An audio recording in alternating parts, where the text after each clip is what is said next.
Hello, good evening friend. मैं सिमरन from Chandigarh. मैं अभी टाइम हुआ है 7:30 बज गए हैं इवनिंग के, और मैं सितारा का व्लॉग की वेट कर रही थी सुबह से।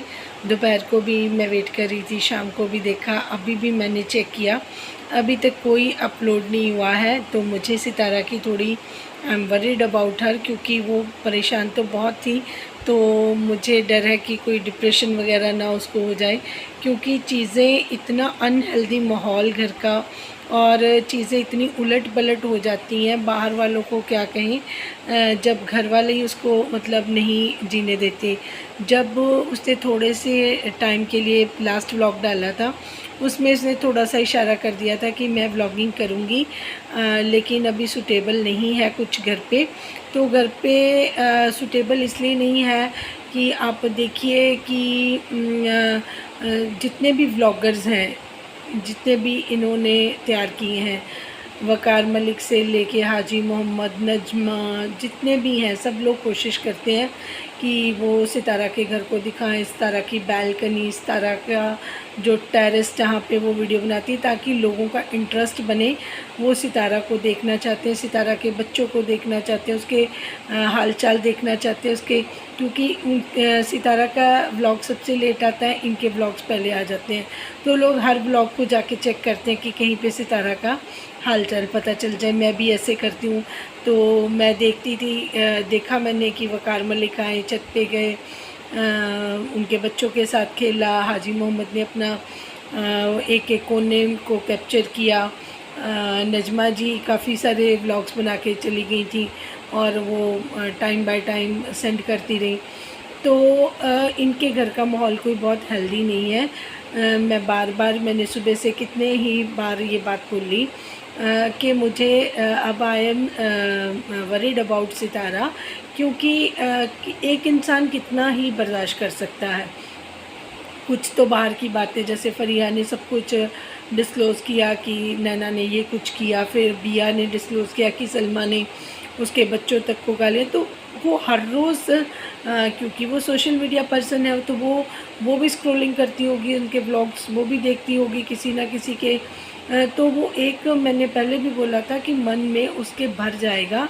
तो उसको रिलीज़ करने के लिए हम सोच रहे थे कि जब इनकी मदर आएंगी तो वो इनको सपोर्ट करेंगी, बट उनको सपोर्ट ना करके वो उनको फोर्स करती रहती हैं, उन पे चीज़ें इम्पोज करती रहती हैं कि तुम ये कर दो, उसके लिए ये कर दो, फारूक की बेटी का रिश्ता करवा दो, वकार मलिक को वो कर दो, अपना कन्विंस कर दो। फिर वकार मलिक को सिग्नल मिल गया, जी चलो मेरा तो यहाँ पे काम चल जाएगा, शादी तक तो मेरे काफ़ी अच्छे व्यूअर्स हो जाएं, क्योंकि मुझे शॉर्ट आउट रोज़ मिलेगा। अब उसका कोई काम नहीं होता, लेकिन वो यहाँ पे आता है। तो वो फ़ातिमा से मिलने तो कभी नहीं आ सकता, ये तो मैं नहीं मान सकती। वो अपने शॉर्ट आउट के लिए आता है, ताकि सितारा के साथ उसको व्लॉग बनाने का मौका मिले।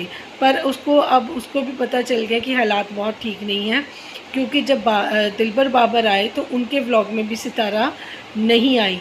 जो ये बार बार बोल रही थी नजमा जी कि मैं सितारा को अपने व्लॉग में नहीं लेती, वो मेरे को, वो आपको लेना ही नहीं चाहती।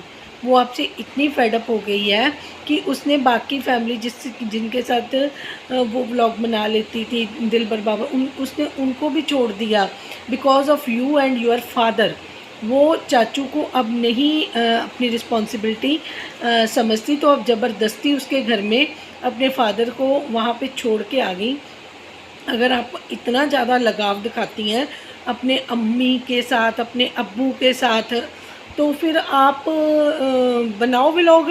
आप वकार के घर चली जाती, आप वकार की अम्मी के साथ व्लॉग्स बनाती, आप वहाँ क्यों नहीं गई? आप 2 दिन यहाँ पे रह के गई हैं ना, वकार की अम्मी आपको मिलने आई, तो आप उनके साथ व्लॉग बनाती ना। तो आप उनको तो किसी को छेड़ती नहीं है, आप सारे का सारा सितारा को परेशान करती हैं। अब साजिद भाई का भी क्या व्लॉग आया, उन्होंने भी थोड़ी बहुत ही क्या कर रहे हो, पढ़ रहे हो, ये कर रहे हो, उनका भी कोई इंटरेस्ट नहीं था, तो उन्होंने भी फॉर्मेलिटी पूरी करी। उसमें भी कुछ काफ़ी इंटरेस्ट नहीं किसी का था, उसमें कुछ इंटरेस्टिंग था भी नहीं देखने के लिए, क्योंकि अब क्या करें, वो जिम्मेदारियां, वो तो वो कह रहे हैं कि मैंने तो ये जी भेजना, बस में चढ़ा के ये करना है, क्योंकि गाड़ी तो वहाँ जा नहीं रही, जनरेटर भेजना, उनको तो यही टेंशन एक आ जाती है कि अब मैंने इसका काम कर दूँ, मैं उसका। तो उनको अपनी लाइफ इंजॉय ही नहीं कर पा रहे। अब उनके पास सब कुछ है, फाइनेंशियली साउंड है, उनके चैनल अच्छे चल रहे हैं, छोटी सी फैमिली है, वो अपना एंजॉय ही नहीं कर पा रहे। मैं तो इस चीज़ से हैरान हूँ। तो इनकी मदर अगर नहीं आई थी तो इतना सर पे नहीं नाच रही थी नजमा, तो उसको अपनी हद का पता था। लेकिन अगर हर चीज़ के लिए वो अम्मी का सहारा लेके सितारा को परेशान कर रही हैं, ब्लैकमेल करती रहती हैं हर चीज़ के लिए। तो मुझे लगता है कि अगर नजमा जी आपको अम्मी से बहुत मोहब्बत है और अम्मी को भी आपसे बहुत मोहब्बत है, तो उनको सितारा के साथ नहीं आपके साथ रहना चाहिए। तो जो 16 अगस्त को आपके चाचू का आपके अब्बू का आई चेकअप हो जाए, तो आप इन दोनों को साजिद भाई ट्रेन पे बिठा देंगे। आप इन दोनों को अपने पास रखो और उनकी सेवा खुद करो, क्योंकि आपका बहुत प्यार है सितारा के अम्मी के साथ। बार बार आपको यहाँ कराची आने का कष्ट करना पड़ता है। सितारा तो पता नहीं कहाँ मूव भी कर रही है, तो आप इनके पीछे कब तक लगी रहोगी। आप ये दोनों बुज़ुर्गों को अपने पास रखो और इनकी सेवा करो। और फिर आपके पास भी अच्छी इनकम आ रही है, हाजी मोहम्मद साहब के पास भी आ रही है, आप भी जियो। और वैसे भी बेटियों के घर में तो पेरेंट्स अच्छे भी नहीं लगते, और इतनी मोहब्बत तो वैसे भी सितारा के साथ अम्मी दिखा नहीं रही हैं, वो सारी मोहब्बत आपके लिए बैठी हैं। तो उस मोहब्बत को आप बटोर लो, क्योंकि एक अम्मी आपकी तो भी इस दुनिया में नहीं है। तो अब आपके पास दूसरी अम्मी, आप इनकी जी भर के सेवा करो और अपने किचन में लॉक मत लगाना। इनको बिठा के जब 4 दिन चले जाते हैं ना, तब आपके होश ठिकाने आ जाते हैं।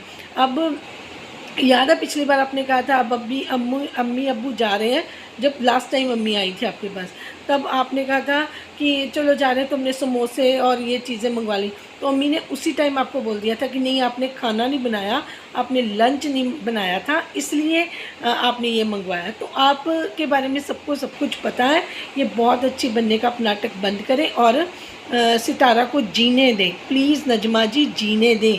अब आप जो अपनी बेटी को और ये बकार को भी उसके सर पे मंडना चाहती हो ना, तो वो साइड हो जाएगी। उसको ना वो बकार की हिमायत करे ना आपकी। मैं सितारा को दरख्वास्त करती हूँ, रिक्वेस्ट करती हूँ, आप सारे रिलेटिव्स का खड़ा छोड़ दो, शॉर्ट आउट सबके बंद कर दो। सब धीरे धीरे जब आप इनको मुंह नहीं लगाओगी तो ये सब अपने आप पर दफ़ा हो जाएंगे, और फिर आप अपने बच्चों के साथ और अपने हस्बैंड के साथ अपनी ज़िंदगी आप जियो। और जिसको आपके साथ रहना आपकी मदर ने, उनको डिसाइड करने दो। अगर उनको आपके साथ रहना है तो उनको आपको सपोर्ट करना होगा, ना कि नजमा जी को और अब्बू को। अगर उनको उनके साथ रहना है तो आप उनको प्लीज़ उनके साथ रहने दो। आप अपने बच्चों की ज़िम्मेदारी उठाओ, इतना ज़्यादा नहीं कर सकोगे आप, क्योंकि आपके इन लॉज भी कल को ये पॉइंट आउट करेंगे कि किस वजह से। ठीक है, आप अगर वेल ऑफ हो तो आपने बहुत कर दिया, आपने बहुत खैरात बांट दी लोगों को, तो अपने आप अन्य सारा खैरात बांट के अपने आप को खाली तो करना नहीं है। यूट्यूब का चैनल आज है, कल किस सिचुएशन में होगा आप ये किसी को कुछ नहीं पता। तो आप अपने बच्चों के लिए सेव करके रखो, क्योंकि अब आप कर सकती हो, कल को आपका पता नहीं, तबीयत का कुछ पता नहीं होता। तो please take care of yourself and your kids and your family. जो आप हस्बैंड आपके बच्चे हैं, बाकी सबकी ज़िम्मेदारी, चाहे वो कौसर है, आपके हस्बैंड की सेकंड वाइफ है, चाहे आपकी मदर है, चाहे आपके चाचू हैं, या आपकी भाभी है, आपका भाई है, कोई भी है, आप उनसे अपनी जान छुड़ाओ, पीछा छुड़ाओ। क्योंकि अब व्यूअर्स ये सब कुछ देखना नहीं चाहते, सब अक गए हैं। आज सैम बोल रही थी अपनी लाइव में कि परेशान हो गया इनकी कहानियाँ सुन के। सब धीरे धीरे आज मेरे चैनल पे भी एक किसी ने NS करके कोई थे सब्सक्राइबर, उन्होंने भी कहा कि मैं तो खुद मेंटली परेशान हो गया हूँ इन सारे सबका ये सुन के। खुद हम लोग खुद परेशान हो जाते हैं। हमारी शक्लों पे देखो रंग कितने उड़ गए हैं हमारे, कि अब हम क्या करें, कैसे उसको सपोर्ट करें, कैसे उसको समझाएं। क्योंकि आपकी मदर ने तो हद ही कर दिया, वो इतनी ज़्यादा नजमा को सपोर्ट करी है कि ये कर दो वो कर दो। आपने उनको ये नहीं पता कि मेरी बेटी ने ठेका ले रखा है। आपकी बेटी के लिए क्या किया आंटी जी किसी ने, जो आप अपनी बेटी से अपने बेटे का घर भरवाने लगी हुई हैं। आप अपना देखते, अगर आपको ले आई है तो आप अपनी सेवा करवाते। अब पूरे ख़ानदान की आपके चक्कर में थोड़ी ना उसने सेवा करनी है। आप भी कुछ अपने दिमाग से सोचो। कि उसने अपने बच्चे पालने हैं, उसकी क्या हालत, मेंटली तो तोड़ के रखा हुआ है। पूरा 1 साल हो गया उसका खून पीते पीते, कभी कोई खड़ा हो जाता है, कभी कोई खड़ा हो जाता है। कौन उसके लिए आके सामने खड़ा हुआ, किसी ने उसकी हेल्प नहीं करी। ये जो अब आपको बहुत अच्छे बन बन के दिखाते हैं, मैं बहुत अच्छी थी, मेरा रिश्ता इन्होंने लिया, फलाना किया, ढमकाना किया, जो आप इसकी बेटियां फारूक भाई की लेके अपने पास बैठे हो, तो ये आप तो खुद किसी के घर में बैठे हो बेटी के, आप पूरा ख़ानदान लेके साथ में बैठ जाओगे। आप सोचो तो सही, सारी जिम्मेदारियां सितारा के लिए हैं। आपने रिश्ता करवाना था, आप उसको साथ लेके आई, 2 महीने आपने उसको ऐसे ही रख रखा, बाद में आपने उसको वकार के साथ उसका रिश्ता पक्का करवा दिया। चलो हो गया रिश्ता, अब इसको अपनी माँ के साथ जाने देते। वकार ने आके इसको रोज़ इसका क्या करना है, इसका हद होती है किसी चीज़ की। उसको उसके घर की प्राइवेसी ख़त्म हो गई है, ना वो कहीं उठ सके ना बैठ सके। वो व्लॉगिंग कहाँ करे, हर कमरे में तो झुंड पड़ा हुआ है, उसके घर में फर्नीचर नहीं है, वो क्या करे लड़की। वो बहुत परेशान है। जो उसकी दिख रहा है उसके व्लॉग्स में, जितनी बात उसने करी है, सुबह से वेट कर रहे हैं, उसका कोई व्लॉग ही नहीं आया। आप उसका चैनल ख़राब करवाना चाहते हो, मुझे समझ नहीं आती क्यों पीछे पड़ गए हो अपनी बेटी के। और किसी को अगर मेरी बात ठीक लग रही है तो प्लीज़ मुझे अपना पॉइंट ऑफ व्यू आप भी दें, और प्लीज़ मेरे चैनल को लाइक, सब्सक्राइब और शेयर कर दें, ताकि मैं जहाँ पे अपनी बात पहुँचाना चाहती हूँ वहाँ तक मेरा मैसेज चला जाए। और मैं खुद भी बहुत अपसेट हो गई हूँ, प्लीज़, थैंक यू।